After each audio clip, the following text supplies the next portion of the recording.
ingin saya stressing, beranilah berinisiatif, beranilah bergerak, dan beranilah berkarya untuk Indonesia maju.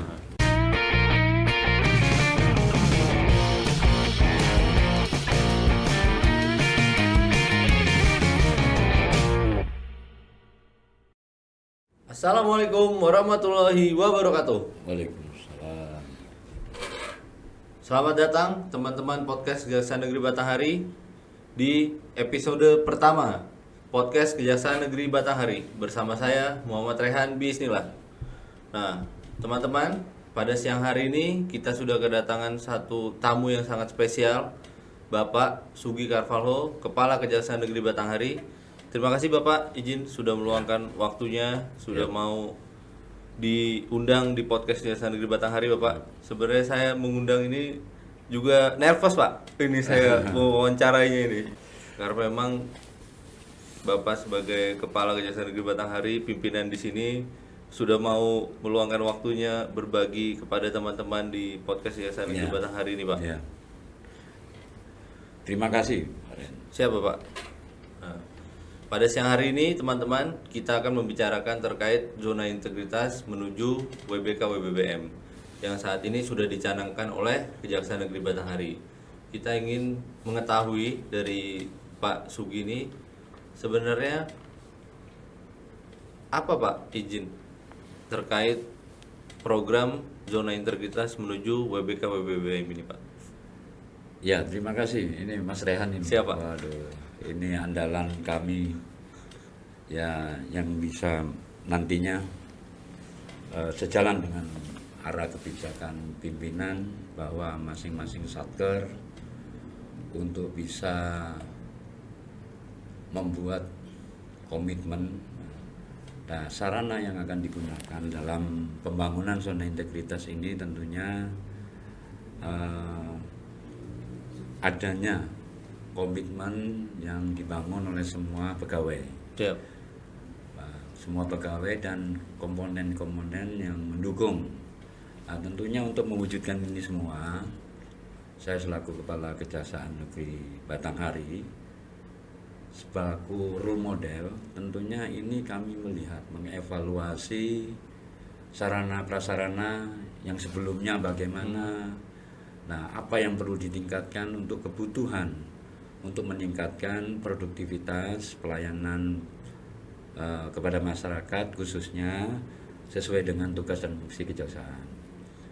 Nah, untuk membangun zona integritas ini tentunya harus ada keikhlasan bersama, soliditas.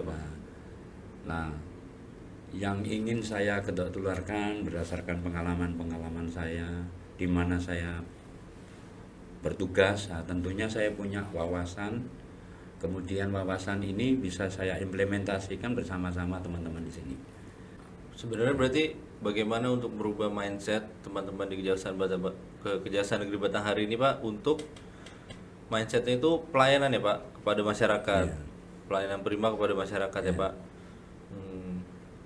Sebenarnya Pak itu kan untuk masyarakat ya Pak. Kalau untuk internal kita ke dalam ya, untuk pegawai itu manfaat menuju zona integritas terkait WBK WBBM ini apa Pak?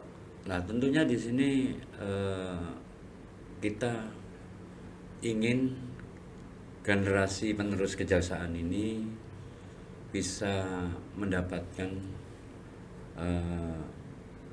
peluang dengan integritas yang baik. Nah, tentunya dia harus mengimplementasikan Trikrama Adiaksa. Nah, tentunya karakter Trikrama Adiaksa ini tidak bisa dibangun ya tanpa pemahaman secara real. Nah, secara real ini kita laksanakan di lapangan itu ya sesuai dengan tugas dan fungsi kita kan pekerjaan-pekerjaan rutin. Nah, kadang-kadang pekerjaan rutin ini kan sifatnya kan hanya formalitas yang tadinya bersifat formalitas. Nah, sedangkan sifat pekerjaan-pekerjaan bersifat formalitas ini tidak mempunyai ruang bagi pegawai atau jaksa untuk mengembangkan bahwa aparat penegak hukum kejaksaan itu harus lebih mereka ditunggu karya-karyanya. Nah, tentunya dengan tagline Pak Jaksa Agung terus bergerak dan berkarya ini menggugah kita untuk mengembangkan kreativitas, inovasi yang sesuai dengan tugas dan fungsi tadi. Nah, tentunya di sini akan terbangun ya satu karakter kejaksaan yang tidak lagi ya mereka memilih oh saya ini cocoknya di sini, saya cocoknya di sini. Nah, dia punya integritas, tentunya membangun komitmen bersama, membagi tugas dan fungsi itu secara adil. Nah, kemudian melaksanakan dengan ikhlas. Nah, ini yang harus kita bangun bersama, sehingga apa yang kita lakukan, yang sudah kita laksanakan secara formalitas, rutinitas kita, nah ini bisa keluar kalau kita bisa membangun adanya kreativitas sehingga kita bisa berinovasi. Nah, salah satunya podcast ini. Iya, Pak. Nah, podcast ini kami dorong kepada Kasih Intel untuk memberikan ya kontribusinya kepada kejaksaan, menyumbangkan pemikirannya. Tentunya ini bisa memperkenalkan apa sih kejaksaan ini, tugas dan fungsinya apa sih gitu. Nah, sehingga masyarakat ini bisa memanfaatkan pelayanan-pelayanan yang ada di kejaksaan. Nah, tentunya tidak begitu saja berproses. Nah, alhamdulillah pada bulan Februari tahun 2021 kantor kejaksaan yang baru ini bisa kita manfaatkan karena Bapak Jaksa Agung telah meresmikan kantor ini. Nah, tentunya ini kan prasarana untuk melayani masyarakat pencari keadilan ini bisa optimal. Nah, sehingga bisa cepat dengan peralatan-peralatan yang sudah berteknologi tinggi kan gitu. Nah, tentunya kan anak-anak muda kita ya toh, pegawai-pegawai muda kita ini sudah mempunyai basic ya toh, basic teknologi sehingga mudah kita memanfaatkan. Nah, tentunya saya mendorong, memotivasi para kasih Kasubagpin untuk segera mempunyai inisiatif untuk mau mewujudkan membangun zona integritas itu untuk pelayanan kepada masyarakat. Berarti memang sebenarnya zona integritas ini bentuk jawaban kejaksaan, Pak, terkait kompleksitas tuntutan zaman atau tuntutan masyarakat untuk pelayanan prima yang diberikan oleh kejaksaan untuk masyarakat itu, Pak. Iya. Ini salah satu wujud kita membuktikan bahwa kejaksaan sekarang telah membuka diri. Iya. Membuka diri. Nah, begitu kita membuka diri ya masyarakat juga harus tahu diri gitu. Siapa? Nah, tahu diri itu maksudnya apa? Harus berani menyampaikan permasalahan-permasalahan yang dapat menimbulkan dampak tindakan hukum. Nah, tentunya di sini nanti kejaksaan ini bisa terbuka, sudah membuka diri, ayo sambut. Tadi manfaatkan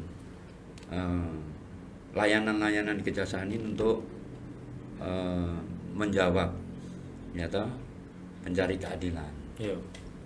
Nah, jadi memang dibentuknya zona integritas ini untuk membentuk integritas, Pak, yang diberikan oleh karyawan-karyawan di Kejaksaan Negeri Batanghari sehingga bisa menjauhkan dari perilaku-perilaku juga koruptif ya, Pak, yang bisa betul.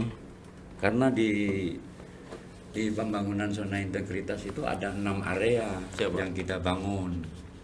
Yang pertama adalah area manajemen perubahan. Nah, manajemen perubahan ini menyangkut SDM. Nah, kemudian terkait dengan kedisiplinan, kemudian terkait dengan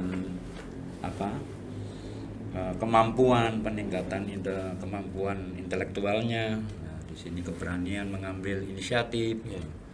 Nah, tentunya di sini di area perubahan pertama itu yang kita harapkan dapat mengubah mindset dan perilaku. Nah, tentunya mindset dan perilaku ini kalau sudah duduk sesuai dengan kemampuan dia, maka kita harapkan dia bisa membangun, meningkatkan kinerjanya. Nah, sehingga capaian-capaian itu akan menghasilkan kepercayaan masyarakat. Sebenarnya apa saja Pak bentuk-bentuk pelayanan prima dan cepat ini yang sudah diberikan oleh Kejaksaan Negeri Batanghari untuk pelayanan kepada masyarakat Pak? Program-program itu seperti contohnya apa saja Pak? Ya banyak. Di area perubahan pertama itu mengenai manajemen perubahan pada Kejaksaan Negeri Batanghari. Nah, tentunya di sini kita untuk mengajak teman-teman untuk melayani sepenuh hati. Iya, Pak. Nah, sehingga terjadilah karakter kejaksaan yang disiplin. Nah, sehingga itu bisa mengoptimalkan kinerja. Terus kemudian di area perubahan kedua dengan penataan tata laksana. Nah, tentunya di sini SOP yang ada di masing-masing bidang ini bisa enggak SOP yang ada ini bisa ditampilkan nantinya. Nah, tentunya perlu inovasi, tentunya butuh aplikasi yang bisa menyembatani. Nah, yang sudah terbangun di Kejaksaan Negeri Batanghari untuk menyiapkan itu, nah tentunya banyak aplikasi-aplikasi yang sudah terintegrasi dengan Kejaksaan Agung Republik Indonesia. Nah, nanti untuk detailnya nanti kita apa saja yang sudah dilaksanakan, apa yang belum kita laksanakan, nah itu nanti kita bahas. Nah, terus kemudian untuk di perubahan ketiga itu tentunya kita melakukan penataan sistem manajemen sumber daya manusianya. Nah, tadi kita memperhitungkan kekuatan pegawai yang ada di kejaksaan dengan program-program di 6 area tadi. Kita fokus ke sana supaya nanti bisa kita evaluasi, bisa kita tingkatkan di tahun yang akan datang. Nah, tentunya ini kita berharap bisa mengikuti, bisa diusulkan untuk Kejaksaan Negeri Batanghari menuju BPK. Terus kemudian di area perubahan keempat itu ada penguatan akuntabilitas. Nah, tentunya di sini saya selaku role model juga menyusun rencana kerja, strategi, laporan bulanan, kemudian sampai menghitung kapasitas SDM dengan mengikut sertakan seluruh komponen yang ada.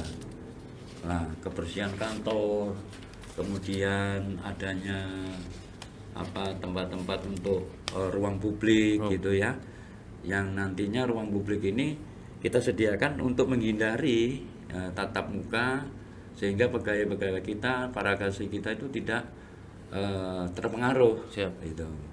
Jadi dia fokus pada pekerjaannya.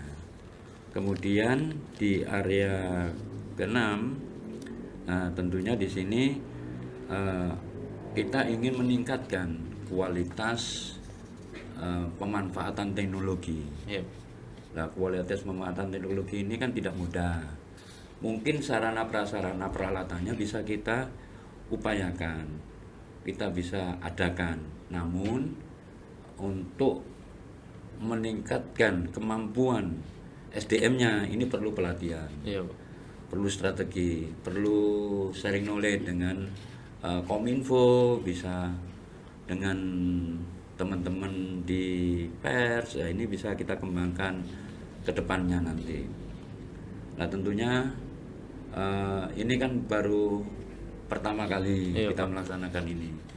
Nah, dengan perjalanan kejaksaan ke sini, sekarang kita mengikuti jejak Kejaksaan Agung Republik Indonesia. Siap. Karena inilah wadah kebebasan kita untuk menyampaikan, kita bisa mengklaim hasil pekerjaan-pekerjaan kita melalui bidang masing-masing.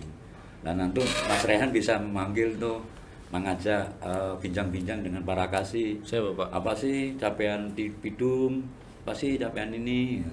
Terus kendala hambatannya apa? Itu nanti bisa Itu bisa dijadikan konten dijadikan selanjutnya konten juga, Pak. Siap, iya, Pak. gitu. Kan sudah ada zona-zonanya Pak tadi, ada Iya. ruang publik, ada memang zona merah, ada Iya, zona hijau, iya. itu sudah mulai diterapkan di Kejaksaan Negeri Iya, Batanghari ya betul, Pak. iya. Jadi memang tidak ada lagi masyarakat yang mau berurusan atau bermasalah terkait dengan permasalahan hukum, dia bisa masuk ke dalam kantor Iya. atau ke ruangan kasih ya Pak. Iya. Sudah dipisahkan. Jadi Dipisahkan. untuk bagaimana akuntabilitas ini bisa dijaga atau dipertahankan di Kejaksaan Negeri Batanghari ya Pak. Karena ada ruang layanan PTSP kita kan. Siap. Kalau teman-teman podcast lihat di website Kejaksaan Negeri Batanghari itu ada ini Pak, ada pelaporan pengaduan secara digital. Kemudian ada juga perpanjangan penahanan secara digital. Nah, Ada juga penetapan status barang bukti bisa dilakukan juga melalui website itu Pak secara digital, dan permohonan izin besuk tahanan juga bisa dilakukan secara digital Pak. ya. Ini kan salah satu bentuk Kejaksaan Negeri Batanghari untuk mengarah ke arah yang digital Pak, untuk mempermudah masyarakat sebenarnya. Nah, itu dibentuk ini Pak di website ini sebenarnya ini untuk apa Pak? Nah, tentunya kan begini. Teknologi itu kan nggak bisa masyarakat itu bisa langsung mengakses Ya. ya, tanpa kita memperkenalkan diri. Makanya tadi saya katakan kita membuka diri, menyediakan sarana prasarananya, kemudian membuat satu ruang-ruang publik melalui website ya, melalui Instagram, media sosial kita. Nah, kita ini harus mensosialisasikan, Siapa? memperkenalkan kepada mereka sehingga mereka tahu bagaimana saya bisa masuk ke website, bagaimana saya bisa melihat apa yang dikerjakan kasih tindak pidana umum, kemudian jaksa, apa sih kerjaannya. Nah, tentunya ini kalau tidak disampaikan ke masyarakat, juga masyarakat enggan untuk Mengaksesnya, Pak. mengaksesnya. Nah, tidak semua masyarakat kita itu tahu bahasa mengakses itu kan. Siapa? Masih kebanyakan masyarakat kita itu masih kalau melalui sarana online itu merasa belum firm gitu. Iya. Menyampaikan unek-uneknya itu belum terasa gitu kalau nggak tatap muka. Ya, selama ini kan konvensional. Nah, tentunya ini akan menimbulkan suatu ketidaknetralan dalam penegakan hukum. Nah, kami berupaya, bukan berarti adanya zona integritas itu membatasi. Kita nggak mau mendengarkan. Iya. Tapi kita menampung sepanjang itu nanti kalau misalkan mereka sulit mengakses ya toh layanan-layanan kita, nah, kita sudah menyediakan ruang publik tadi. Iya. Nah, ada ruangan konsultasi, ada ruangan koordinasi, kemudian di situ ada posko pelayanan hukum terpadu, ada posko bantuan hukum gratis. Nah, itu banyak nanti yang bisa kita sampaikan. Nah, nanti para kasih nanti bisa ini bidang apa gitu. Iya, Nah, sehingga permasalahan-permasalahan itu bisa ditempatkan pada tempatnya sehingga duduk itu bisa berjalan bersama-sama sehingga rasa keadilan ini bisa terjawab. Siap. Nah, itu Pak Mas Rehan. Berarti sudah ada disiapkan fasilitas-fasilitas di kantor yang memang untuk masyarakat belum bisa mencapai secara digital Pak. Iya. Begitu juga kita sudah mulai mempersiapkan ya secara digital untuk mempermudah Iya. pelayanan kepada masyarakat Betul. sebenarnya Pak. Berarti Iya. sudah dilengkapi semua sama Kejaksaan Negeri Batanghari ini. Hmm. Nah, ada juga Pak program namanya Artis BB Pak. Nah, ini program ini apa aja Pak? Boleh Nah. tolong diterangkan? Ini program inovasi kasih PP 3R ini. Siapa? Kasih barang bukti ini ingin mewujudkan bahwa masyarakat kita ini tentunya untuk mengambil barang bukti itu mungkin udah capek, mulai dari proses penyidikan sampai penuntutan itu kan panjang. Iya. Nah, sehingga mereka menyempatkan waktu itu atau mau mengambil ya juga sulit gitu kan. Nah, tentunya dengan program ini meringankan beban korban ya untuk mendapatkan haknya kembali. Siapa? Nah, dengan adanya itu pemikiran seperti itu, maka kita punya layanan antar barang bukti gratis itu. Berarti gratis ini ya Pak, nggak dipungut biaya apapun? Iya, gratis, nggak dipungut apapun. Nah ini buat teman-teman pendengar podcast Kejaksaan Negeri Batanghari, untuk barang buktinya bisa diantar gratis oleh tim barang bukti Kejaksaan Negeri Batanghari ya Pak. Langsung diantar ke rumah ini Pak? Langsung diantar ke rumah. Langsung diantar ke rumah gratis. Apapun kendaraannya. Kurang berarti memang bentuk-bentuk pelayanan prima dan cepat ini memang mau dihadirkan di Kejaksaan Negeri Batanghari ya Pak, untuk mempermudah masyarakat. Nah, tujuannya apa? Ya tujuannya supaya masyarakat ini bisa merasakan bahwa negara hadir. Bahwa laporan-laporan pengaduan, laporan-laporan yang merugikan dia itu negara melindungi hak-haknya itu. Nah, izin Bapak, kita sudah di penghujung podcast Kejaksaan Negeri Batanghari. Mohon izin, apa Bapak pesan-pesan yang ingin disampaikan ke penonton podcast kita Pak?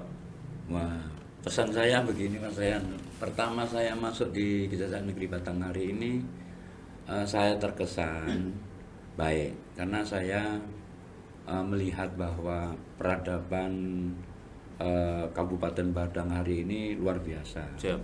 Terus kemudian sistem kekeluargaan, kemudian masyarakatnya santun, gitu kan, religius. Lah ini membuat kita di sini menjadi tenang. Siap. Untuk melaksanakan tugas-tugas itu. Nah, artinya kita bisa membantu, peran kita membantu pemerintah daerah untuk mensejahterakan masyarakat ini dengan tugas-tugas yang kita emban. Nah, di sini saya mengajak harapan saya pada teman-teman jaksa, kemudian teman-teman tata usaha, pegawai kejaksaan, bersama-sama kita bahu-membahu membangun soliditas ini untuk institusi. Ya, sehingga kita menghindari perbuatan tercela. Jangan sampai merugikan kepentingan keadilan. Nah, tentunya ini harapan saya ke depan.